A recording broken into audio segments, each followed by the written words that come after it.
Hey, business building warrior, welcome to Silent Sales Machine Radio. I'm your host, Jim. At least I'm your host for part of the show today. We've got someone else who's going to come on and complete the rest of the episode here in just a moment. I'll do a bit of an introduction and bring them on first. If you're new around here, and this is one of the first episodes of this podcast you've ever listened to, let me give you a warm welcome. We're so glad you've joined us. If you're an old hat, you've been around a while, you've listened to more than 20 or 30 episodes, and you've come to love this show, hey, so glad you're here with me today as well. Thanks for hanging out. But let me talk to those new people for just a moment, and then we'll jump into the content today.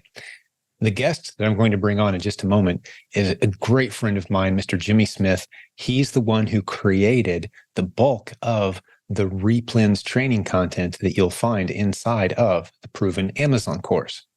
That's the flagship course of this podcast. All the dozens of people that you've seen interviewed recently on this show who are building amazing businesses, those are Proven Amazon course students. And of the dozens of modules that you'll find inside the Proven Amazon course library, one of them, the one where 99% of all of our new students are encouraged to begin, is called the Replens training. We have Amazon 101 and then the RA Replenishable or Replens training. That's where we start all of our new students. And the beauty of that model is, for many other reasons, you can put money in the bank while you're learning to sell on Amazon. Instead of spending thousands and hoping that you build a business someday, you start off spending just a few dollars, ramping up slowly as you learn. And pretty soon, you've got a profitable business and you look over your shoulder and you haven't had to spend a whole lot of money, time, effort, or energy learning a whole bunch of new things. It's work for sure, but you've been putting money in the bank while you learned. That's why we love this model. Many of our students scale to 6 figures a month with that model alone. And then from there, the Proven Amazon course offers you multiple other options for branching off multiple income streams related and revolving around that initial success. Well, today's episode, like I said, the guest host is going to be Jimmy Smith. He recently brainstormed up a list of over 20 creative ways to source profitable inventory for your Amazon business. It's a great video. We edited it just a bit so it would fit the format of this podcast.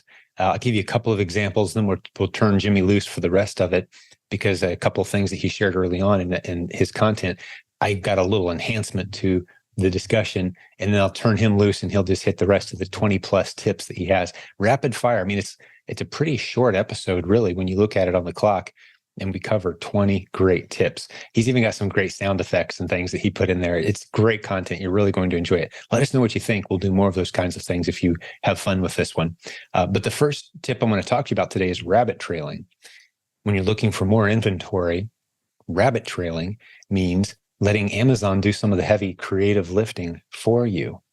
You find one product, you find one item, one ASIN on Amazon that has some potential. Let Amazon do the heavy lifting on helping you rabbit trail by simply looking at customers who bought that item also bought these other items. You've seen that listed at the bottom. That's a great way to just bounce randomly through Amazon, getting ideas. Because remember, the game with Replens isn't about finding a great product. The game with Replens is won by those who understand you're looking for underserved listings on Amazon. So when you see that product come up on Amazon, you can quickly bunny trail away and say, where else is this product showing up? What other similar products to this are showing up? Are any of those sitting on underserved ASINs? And if you're not familiar with what we mean by that, you really need to go check out an intro video that we have in our free Facebook group. You can go to silentjimdotcom/intro video, all one word, intro video. silentjimdotcom/intro video. That's a 20-minute video where I walk you through exactly how to find underserved listings on Amazon. If you haven't seen it yet, go check it out. You have to get into our free Facebook group for that link to work, but you'll love it. I promise. So for those of us who do understand what a replen is, when's the last time you spent some time bunny trailing? You can find great ASINs that way without having to creatively think up in your own mind where you want to wander to find great products, great underserved listings. Try bunny trailing if you've never done it before. One other tip that I want to throw out there is if you're not using discounted gift cards yet to save money on your inventory, we've got a great sponsor of this show, who's doing a great job for the clients so far. You can go to silentjimdotcom/gift cards and get a free book that's all about how to save money buying your inventory using discounted gift cards. Go snag that. Check it out. The next tip, and before I turn it over to Jimmy, is all about advanced Keepa strategies, using Keepa in a creative way beyond the basic way that most of us use it. Now, if you don't know what Keepa is, please go listen to podcast episode 369 of this podcast series, 369. Now, it's an older episode, but I could record it today word for word, and it is exactly as relevant now, maybe even more so than it was when I recorded it.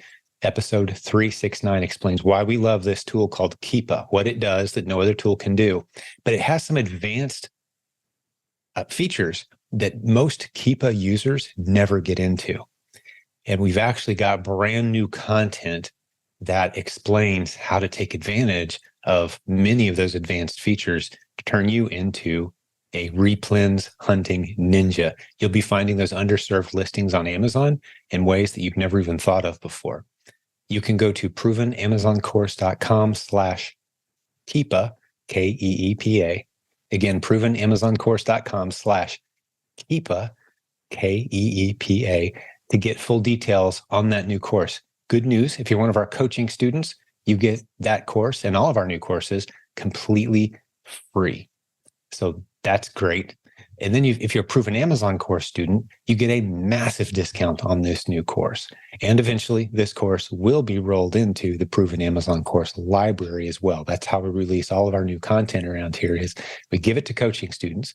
We give a massive like 80 or 90% discount off to our Proven Amazon course students who want it now. And then Proven Amazon course students who don't want it now, well, you could wait.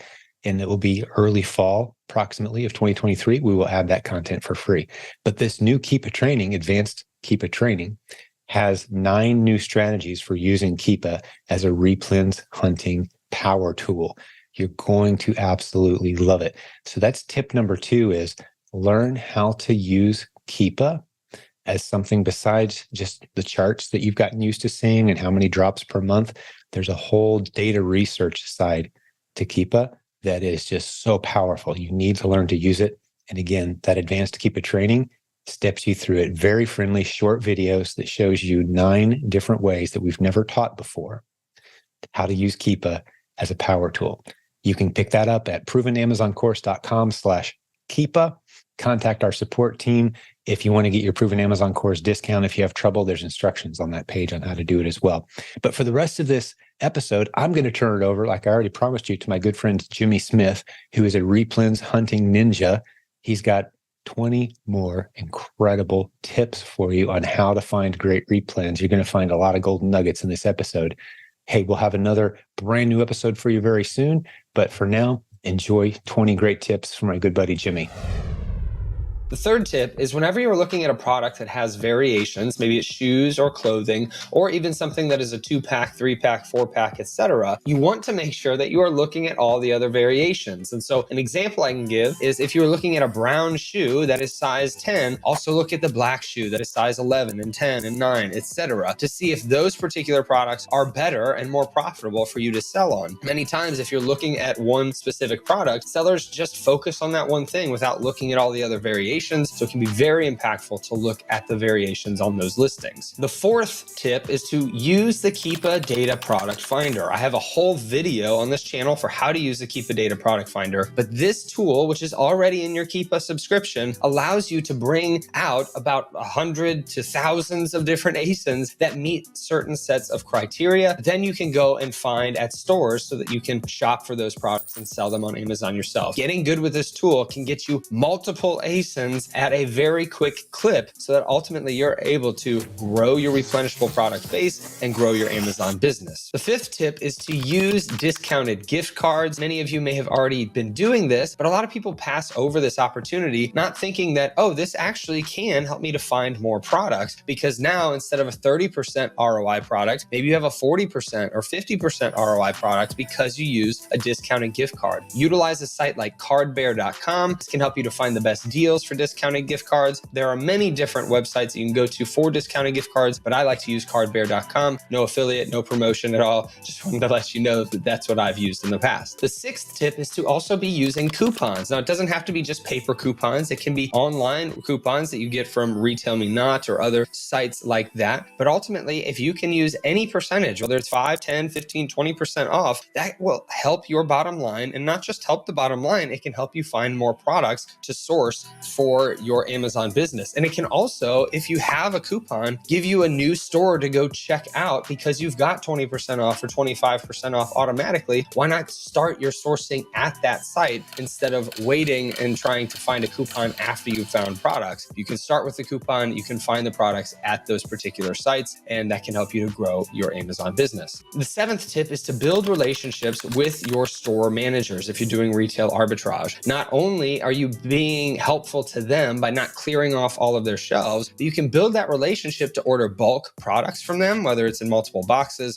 or it's in pallets in some cases. These relationships can help you tremendously also to find new products or new product lines that may be coming into a store. So if you can go and build that relationship with managers, it can help you skyrocket how many products that you can actually buy from that store and what particular products are coming out that might be hot, that might be something that you could get a jump on because you have that relationship with those managers. The eighth tip is to be sourcing regional products. Those are products that are only found in a particular region where you are currently located. And so for me in St. Louis, there might be sauces and seasonings that are only around in this area. And if I were to move to Florida or California or New York, I may not be able to actually get those products anywhere except from Amazon. So this gives you some more exclusivity in your sourcing because you're able to buy products in an area that other sellers around the country can't purchase to sell on Amazon. The ninth tip is to look at niche products or niche stores. And what I mean by that, it's different than the regional products because it might be something more like guitar supplies, and you can get that at a guitar store. And at these niche stores, like a guitar store or a music shop or arts and crafts, they're going to have tons of different brands that your local Walmart and Target probably won't have because they have niches. They have specific brands that are only selling in these niche stores. That can help you to diversify your inventory and help you to start looking for new wholesale accounts as well from the inventory that you're purchasing at these niche stores. The 10th tip is to utilize leads lists as a springboard for new ASINs. So if you are purchasing a list of leads for Amazon products, you want to then take those and find other sizes, other flavors, other colors, etc., that ultimately you can sell and be the only seller from that leads list on those products. If you're taking a lead list that has 30 or 40 sellers that are also getting those same leads, you're going to be hit with some saturation on those products. So you want to make sure that as much as possible, you take that springboard into other products so that you have some more protection in your business with the products that you're selling and sending into Amazon. The 11th tip is to keep your items in stock. Now, I know this is a little different than finding new sources, but ultimately this is something that will help your business to grow. The more you can keep your current items in stock, the better chance you will have at growing your business because you'll have that foundation. So utilizing replenishable products, as I talk about on this channel, using a software like replendashboard.com can help you to keep those products in stock. This will help you to build that base of products so that then you can be sourcing more and more on top of that. The 12th tip is look for items around your house. And I know that sounds extremely basic or maybe for new sellers only, but even for me, as somebody that's been doing this for a long time, it can be helpful to just look at the pantry, look at the things that me and my family have bought so that then I can just start sourcing for those products and see if there are good ASINs that I could sell those products on. It gives me just a jumping off point. If you're having trouble finding products, start with the stuff that's in your home, see if it helps you to find new products and rabbit trail from there to find other products that are complementary to those as well. Hey, Business Building Warrior, quick update. One of our sponsors, Payoneer.com, they're tremendous. They've got up to $750,000 without a credit check to help you grow your Amazon or Walmart business. These guys are a proud sponsor of this program. Thank you for checking out their offer at payoneer.com/funding. That's PAYONEER.com, payoneer.com/funding. Thanks for the sponsorship. Go check these guys out. The 13th tip is to turn your winners into wholesale accounts. I have a whole playlist on this channel about turning your replenishable products into wholesale accounts. This will not only help you to build a base of wholesale products that you can get at a cheaper price and in bulk, but it also gives you access to more product lines, more things that you can sell on your Amazon account. So don't just ignore the things that are doing well in your Amazon business, but take those, turn them into wholesale accounts, and grow your business with some wholesale so that then you can have more stability in your business, more products to buy and more products to send into Amazon. The 14th tip is to utilize store brands. Things like at Walmart, they have mainstays. At Target, they've got Up and Up. At different stores, they have their own private label brands that Amazon themselves won't be purchasing and selling on their Amazon.com storefront. So only sellers, third-party sellers, are going to be able to do that. So if you go to your local stores, find their store private label brands and sell those, that will give you some more exclusivity, plus also help you to build your base of products that you can sell on Amazon. It's not just local stores, it can also be online stores. Really, there's tons of private label brands at every store you shop from. And so that is an excellent place for you to get started if you don't know where you should go to source new products. The 15th tip is to utilize the Small and Light program. Recently, as of the time of this recording, Amazon raised the maximum price to $12. So you have a whole world of products that you can purchase and sell on Amazon that might cost you $1, $2, $3, $4 to buy. And you can enroll those products into the Small and Light program and sell them for $12 or less, making more profit. Because this program continues to raise that maximum price threshold, I believe in the future it will continue to raise as it has every year for the last few years. This is one that you can focus on as you're looking at some of those lower dollar profit items or lower dollar cost items. You can really grow how many products you can sell by enrolling them into the Small and Light program at $12 or less. The 16th tip is to price above the buy box. Now, in the free Facebook group that I talk about on this channel regularly, over 70,000 members in this My Silent Team Facebook group, I have a link in the description below. We are seeing a lot of success with pricing above the buy box. Because the buy box on Amazon rotates wherever the customer is in the country, I might have a different one in St. Louis than someone in California or someone in New York or Florida. This means that the buy box is not price dependent. So you can price a little bit higher than the buy box and still get sales. Make sure that if you're looking at products, you aren't just looking at the base lowest price that you're seeing. You may be able to price 5 or 10% above that and still get sales. Don't depend on it, but utilize that in some products that you believe are fast moving that can help you grow your business. Send them in at a higher price point. You might be selling less than the person at the lowest price point, but ultimately it can open up a lot more products for you to buy and sell on Amazon. 17th tip is to use cashback sites. Now, I use a site called cashbackmonitor.com, but there's a ton of different sites that can help you find the best cash back for a particular store that you're looking at. Cashbackmonitor.com, again, this isn't sponsored by them. This is a site that I've used for a while to help me find the best cashback site with the least amount of time involved anyway, because it aggregates the best sites for that. But if you know that at Kohl's, you're going to get an additional 10%, 20% off, start your sourcing at those stores where you're going to get more cash back for buying products there. That will help you to increase your ROI and help you to expand the amount of products you can purchase at that store to be profitable on Amazon as well. The 18th tip is to utilize manual sourcing. So instead of going through and scanning UPC barcodes or doing only things where software is giving you different leads, do manual sourcing where you're typing in the name brand of the product, the type of product that it is, the flavor, the size, etc. Actually do that extra work, the work that I teach on my channel, in my course, and in my book that we've seen over 1,000 success stories come from. Those basic methods of manual sourcing still work today, and I highly recommend going to those basics whenever you're struggling in utilizing some of your software programs, because it can help you to open up more possibilities. It gives you the ability to learn more what is selling and what you can do to help grow your inventory on Amazon. Manual sourcing is still an excellent way to go if you are in need of finding new products to sell on Amazon. The 19th tip is to go an inch deep and mile wide. So if you're looking to source products, you don't want to be going deep and buying 10 or 20 units of a product you've never sold before. You'd be better off buying 4 or 5, 6 units of that product, but doing it over multiple different ASINs. So if you utilize some of these tips with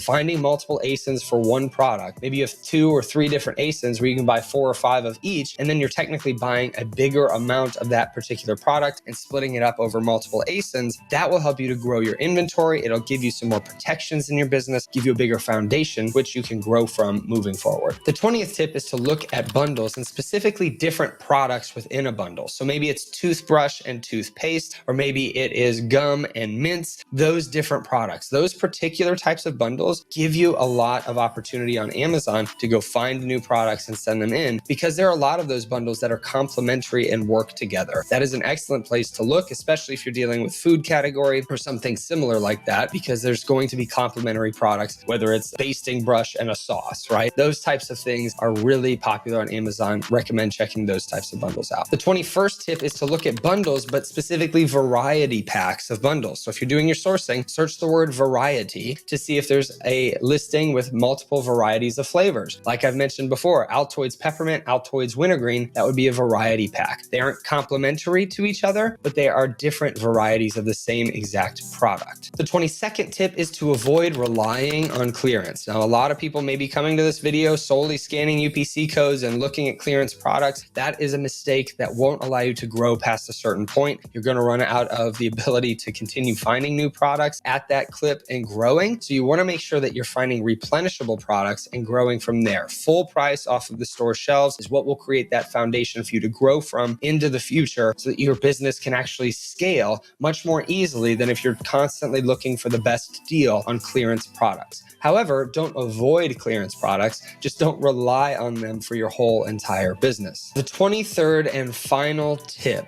is to do out of stock sourcing. And what this means is you can actually go to an Amazon.com webpage and do a search as you were normally going to do to find products. And on the left-hand side, after that search, you can click at the very bottom, there's an out of stock option. You can look for those listings that are currently out of stock that used to be selling. Find the ones with reviews, find the ones that have a Keepa history, because that means if you bring it back into stock, you're going to be the only seller on that listing, which allows you to make sales much more quickly if the listing was doing well before. You don't want to just send in products that were out of stock that ultimately you're not going to be able to sell because they weren't selling before. You still need to do your research, but out of stock sourcing can really ramp up how many products that you can buy and send into Amazon.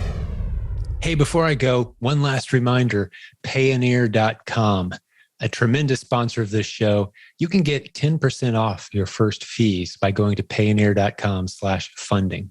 Tell them you came from our program. They're going to take good care of you. Up to $750,000 for Amazon and Walmart sellers.